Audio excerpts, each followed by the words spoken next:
Ok, niveau 1. Étape 1. L'élève devra dribbler avec la balle 10 fois devant son pied gauche et ensuite 10 fois devant son pied droit. Étape 2. L'athlète devra dribbler avec la balle en la déplaçant de devant son pied droit à devant son pied gauche, à 10 reprises. Étape 3. L'athlète devra transporter la balle entre 5 cônes en lignée à environ 50 cm entre chacun d'eux, aller-retour. Étape 4. L'athlète devra lancer la balle dans un filet situé à au moins 3 mètres de distance du dernier cône.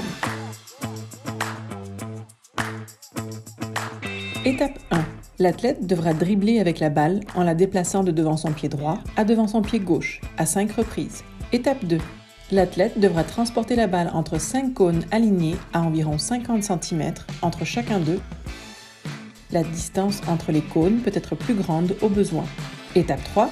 L'athlète devra lancer la balle dans un filet situé à au moins 3 mètres de distance du dernier cône. Règle. Au départ, l'athlète doit avoir les jambes écartées à largeur de ses épaules. Si l'athlète perd la balle, il devra la récupérer et revenir à sa position de base avant de poursuivre son épreuve. La balle utilisée au hockey est une balle trouée, lestée, avec un chiffon ou sac de plastique à l'intérieur.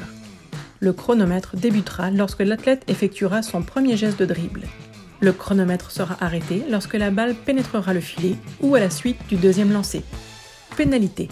S'il y a non-respect des consignes d'une étape, 3 secondes seront ajoutées au temps total enregistré pour l'épreuve. Si l'athlète ne complète pas l'une des étapes, 10 secondes seront ajoutées au temps total enregistré de l'épreuve.